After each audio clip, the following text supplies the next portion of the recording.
My name's Patrick McClellan, engineer paramedic in Battalion 1, and you're watching Report on Conditions. On today's episode, we travel to Blythe, where your firefighters trained and honed their swiftwater rescue skills. And just south of Banning, we take you to the Wolf Fire, which burned over 2,400 acres.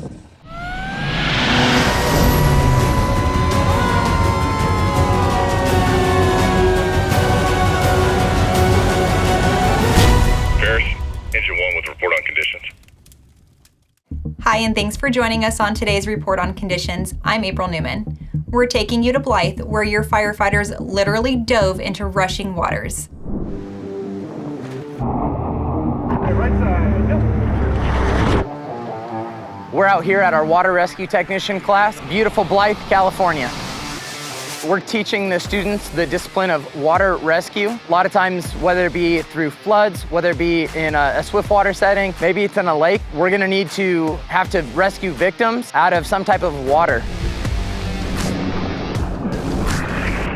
On the beautiful river here, we're able to work in probably what's one of the more dangerous situations when we're looking at swiftwater, where the water is moving very rapidly and very quickly. The students are going to be out here for a week learning different principles and tactics to help mitigate and rescue a victim that we have trapped or is in the middle of the river that might need rescue. Some of the different ways that we go about that are doing tethered swims, doing a free pick swim where you're not attached to anything, and we also utilize boats. So we have inflatable boats that we can staff with personnel, so that way we can perform rescues and try to keep our rescuers really out of the water.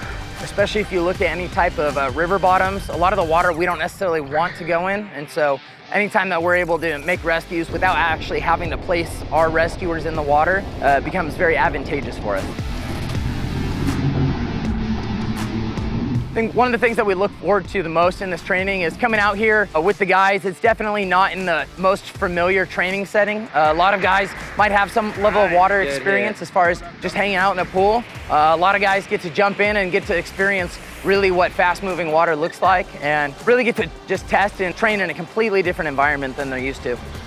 I think my favorite portion of teaching within the swiftwater aspect is the free swim pick. It really, especially as a rescuer, it is probably one of the more difficult things that we do. It's very, very labor intensive. Once you jump in the water, it's you against that victim in the water. You don't have any help potentially, so you really have to push yourself. And being able to see someone jump in the water the first day where they might be a little bit afraid or have a hard time in the water, to that last day when we could see guys jump in the water with the confidence of being able to go in and being able to potentially function as a technician. We'd like to thank all the students for all their hard work this week. They've done a phenomenal job. They've come with just enthusiasm, hard work, and just ready to function.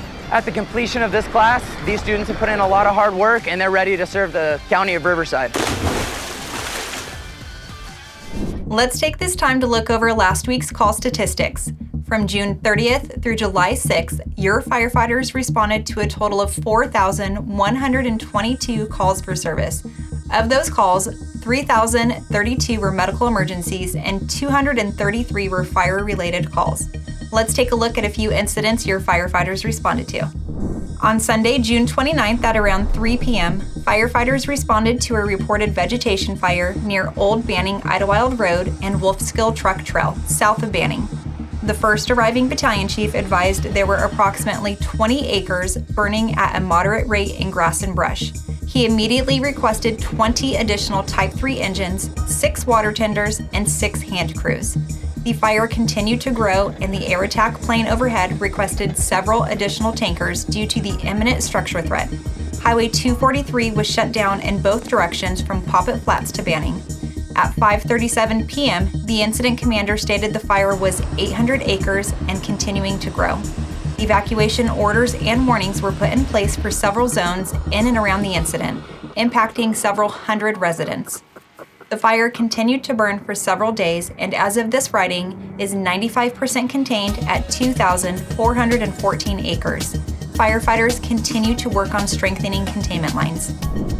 On Sunday, June 29th at 3:45 p.m., firefighters responded to multiple reports of a vegetation fire near the intersection of Mindy Way and DeCourcy Road in the community of Awanga.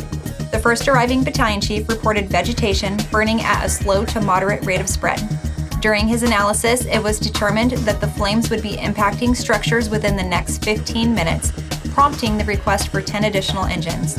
The fire quickly grew to 50 acres, and additional aircraft was ordered. Evacuation orders and warnings were put into place to safeguard residents in the area. The forward rate of spread was stopped at 7:20 p.m. Firefighters remained on scene through the night and into the next 2 days, working on building and strengthening containment lines and mopping up hot spots. The fire was fully contained to 109 acres on July 2nd. Around 11:30 a.m. on Monday, June 30th, firefighters responded to multiple 911 reports of vegetation burning near Adi-Leona Road and Juniper Road in unincorporated Paris. The first arriving engine reported approximately 30 acres burning at a moderate rate of spread. The responding air attack plane quickly requested additional air tankers and helicopters to respond due to the structure threat. The battalion chief requested additional off-road engines to respond due to wind pushing the fire to the south. As the fire progressed, the incident commander requested multiple additional engines, water tenders, hand crews, and bulldozers to help combat the flames. A road closure was put into place on Santa Rosa Mine Road between Old Elsinore Road and Juniper Road, and at approximately 2 p.m., the incident commander confirmed the fire was 560 acres. With a full complement of engines, aircraft, hand crews, and bulldozers, firefighters were able to stop the forward rate of spread of the fire at around 5:45 p.m. Crews remained on scene for 2 days, performing extensive mop-up and strengthening containment lines. The fire burned a total of 689 acres and was fully contained at 5 p.m. on Wednesday, July 2nd. On Tuesday, July 1st, around 9 a.m., firefighters were dispatched to a reported house on fire in the 24,100 block of Demetra Drive in the city of Moreno Valley. The first on-scene unit reported fire through the roof of a 2-story, single-family dwelling and requested 2 additional engines to respond. Firefighters were able to contain the fire to the structure after about 40 minutes and remained on scene for about 2 hours working on salvage and overhaul. The American Red Cross was requested to assist 1 adult who was displaced from the home. There were no injuries reported to civilians or firefighters. The month of June saw several promotions. Let's take some time to acknowledge their hard work.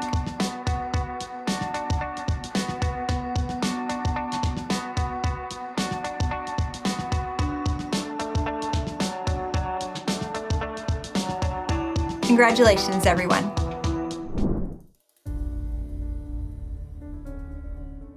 Do you know what evacuation zone you live in? Knowing your zone could be the key to keeping you and your family safe during a wildfire or emergency. Head over to rbcfire.org and click on the link to search your evacuation zone. Once there, you can enter your address into the search bar at the top left of the page on a computer or at the top of the screen on a mobile device. This will take you directly to your zone on the map. It is important to note your evacuation zone, as this information will be used during emergencies to notify you of changes in evacuation status. During an emergency, your evacuation zone could change to an evacuation warning or an evacuation order depending on the threat level in your area. An evacuation warning means it's time to get ready to leave. It gives those needing extra time a chance to make necessary arrangements. When an evacuation order is issued, it's time to leave immediately. Don't wait until it's too late. Be prepared now.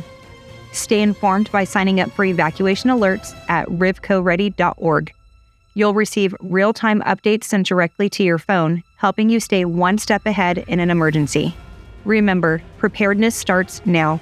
Know your evacuation zone, have a plan, and stay ready. That's all for this week's Report on Conditions. Follow your firefighters in action on our social media at CalFireRRU and stay up to date on incidents happening countywide.